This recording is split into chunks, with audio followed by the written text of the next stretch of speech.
I speak as someone who is always misgendered, like all the time. People refer to me as sir when I prefer to be referred to as ma'am.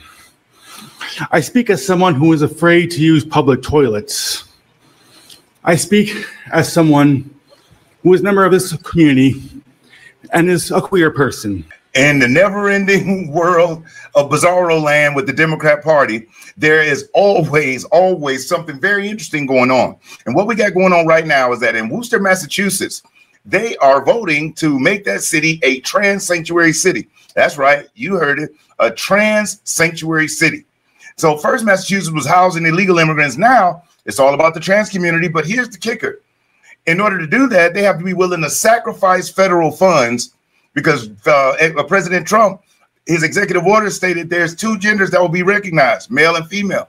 And any city, business, or anything operating outside of those parameters can do so, but without federal funding. And so the city of Worcester had a vote to be able to vote on this. And in their meeting, members of the transgender community decided to let their voices be heard. And so I want you to check out what they had to say as they were, doing a rally cry to make Worcester, Massachusetts a trans sanctuary city. And then after that, I'm going to show you the reporting that they did on it and also how women really feel about what's going on. Not the media myths, but what real women are feeling about what President Trump is doing. Check this out. I need the city to protect me because the federal government won't. And if you think you're afraid of Trump, you should see how afraid of Trump I am. Can you wrap up, please? Yes, I can. If you say that you're afraid of Trump and that's why you don't want the city to be a safe space for trans people, you better prepare for trans people to make this a very unsafe space. I'm shaking right now. I don't want to be here. Please? I'm sorry, am I taking too long pleading for my life? You remembered how many children I have and that two of them are trans. I speak as both the B and the T in the LGBT. I'm multiply disabled. I have Ehlers-Danlos syndrome, which is a connective tissue disorder that causes me immense physical pain. I'm on the autism spectrum, and I have narcolepsy, and I couldn't drive myself here. So I had to hide from my driver that I was in drag, which is not an easy thing to do in drag. I do not want to be here. It's my day off. I do not want to be in your DMs. I do not want to be in your email inboxes. I do not want my creativity writing diss tracks like Kendrick. I don't want to spend an hour applying glitter on my face so that you will hear and see me. I want you to listen to me. Let us remember that the Nazis burned the books that the Nazis burned books on gender sciences first. Now the administration has villainized and marginalized migrant workers, trans, LGBT people, and even special needs, denying life-saving and affirming care. Can you look at me and tell me how many of my friends need to die before you do anything? Please wrap up. Look at me! Okay, we're all done here. Fucking pathetic! We're all done. Come on.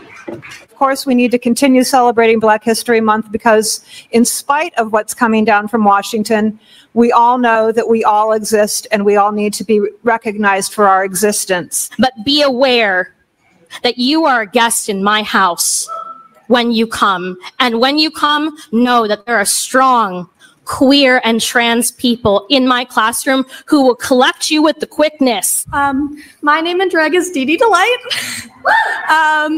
And my name out of drag is Dewey Cosgrove Atienza. I speak as someone who is always misgendered, like all the time. People refer to me as sir when I prefer to be referred to as ma'am. I speak as someone who is afraid to use public toilets. I speak as someone who is a member of this community and is a queer person. You have to imagine being me and my wife, fearing that our marriage rights will be stripped away at any moment. Please, I only have so much time. Please, Joe's gonna cut me off. Which matters more? Covering the legal fees of systemic police brutality or protecting the lives of queer people in our community? How many lives have to be lost before you consider fighting back against fascism and corruption? Now is the time to say that if federal money relies on the dehumanization of trans people, that we don't want your goddamn money. I get that some of you care more about easy funding than trans lives and don't mind Nazis for some whatever reason. Now, tell me that that wasn't some of the funniest stuff you've ever seen in your life. And at the end of the day, what are they really fighting for? What are trans rights? What rights do trans have that are constitutional in some form or fashion that is being stripped away? It's nonsense. And the issue is that this wasn't even a conversation talking point. This wasn't a campaign talking point back in 2016. This wasn't a thing.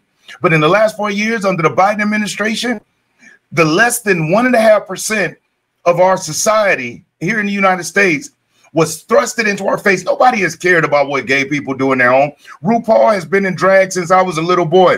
I remember a big rock group named Twisted Sister, who all dressed in drag. Nobody cared until you started forcing it into the classrooms of our children. Nobody cared until you started forcing it into the workplace. Nobody cared until you started forcing us to walk in delusion with you. Now, you saw that guy and gets offended because somebody calls you a male, you got hair on your face and you're 6'2" and you got a voice deeper than mine, and you are upset because somebody misgendered you. Get real. So if you want to feel like you're a woman, even though you have an Adam's apple, you have a beard, you're 6'2" with a deep voice, that's fine for you. But don't force me to walk in mental delusion with the woke mind virus just so you feel better. That's insane. That's like somebody with bad credit getting pissed off whenever somebody says bad credit. You want to be treated as somebody with good credit, even though you got a score of 385. But you want to be treated like an 800 credit score. Get out of here. Walk into a dealership or go to buy a house and try that crap. So Worcester, Massachusetts is buck wild, but that's not all. It gets even deeper than that. Check out this next clip. And before I go to the next clip, if you're enjoying this video, do me a solid. Hit that like button. I'll never ask you for a cash out. I'll never ask for a super chat. You hitting that like is currency. It helps spread the video around. And on this channel, I share political and current events and sales topics, tips, and techniques. So subscribe to the channel if you aren't subscribed. And when you do, hit the notification bell and select all. That way you'll be notified when I upload new videos. But check out this next clip. New this morning, protecting the transgender community in Worcester. The second largest city in Massachusetts passed a new resolution overnight, and WBC's Penny Commit is live in Worcester this morning with how the vote went down, but furthermore, what it might mean, Penny. Paula, Chris, normally when we hear the term sanctuary city, we think of immigration. But after a late night vote, city councilors here in Worcester have decided to make the city a sanctuary city for transgender people. Now, this came after hours of testimony from the public. Many people saying they feel unsafe by President Trump's mandate that the federal government recognize only two genders. And after a council member who is transgender here in Worcester claimed they were harassed and misgendered by other city leaders. This newly passed resolution not only reiterates the city's commitment to transgender rights, but it says that the city resources will not be used to detain people seeking gender-affirming care or provide federal or out-of-state agencies with those people's information. Now, two of the councilors did oppose this resolution, although it passed with a pretty overwhelming majority. They argue that it could lose the city thousands of dollars in federal funding. Tens of thousands. I don't care what your beliefs are on certain things or not, but this is the right. Take out the word transgender out of the vocabulary, and the federal government is plain wrong. There's no new rights that this resolution gives that don't already exist. However, there's the potential for federal dollars to be taken away from the city of Worcester. And Worcester is not the first U.S. city to declare themselves a safe haven for transgender residents. Similar resolutions have also been passed in Sacramento, California, and Ithaca, New York, just to name a few. We're live in Worcester. I'm Penny Commit, WBZ News. So there you have it on that. So the city of Worcester is now, and you heard the other two cities, Ithaca, New York, and I forget the other one. So now the transgender community has a sanctuary city to go to, but here's the kicker. There's no federal funding. How well do you think that city's going to do?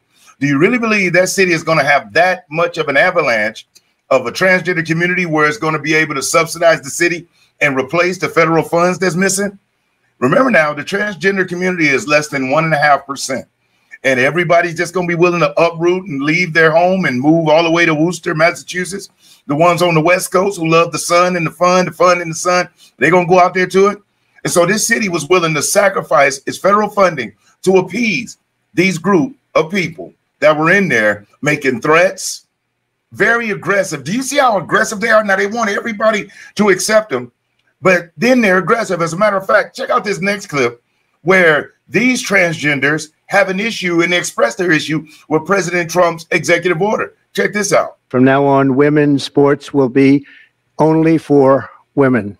This is part of a whole program to essentially erase transgender Americans from American life. And yes, just to note, transgender Americans are just that. We're Americans. Under the Trump administration, we will defend the proud tradition of female athletes. Today is another example, at the highest level and seat and position and power in the world, watching the new president of the United States articulate complete, utter nonsense and doing complete harm to the most vulnerable communities in his own society within the boundaries of the United States, which will have generational harm long term.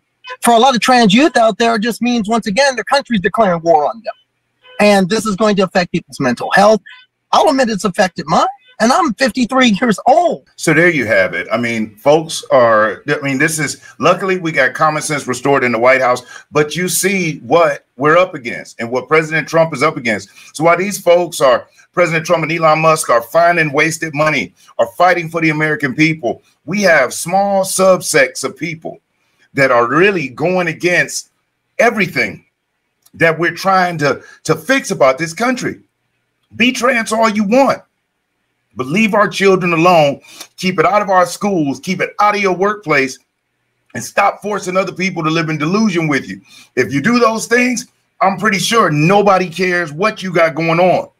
But when you try to force people who are totally sane and have good common sense to be insane and to infect themselves with the woke mind virus that has spread and permeated across the Democrat Party, that's where the buck stops.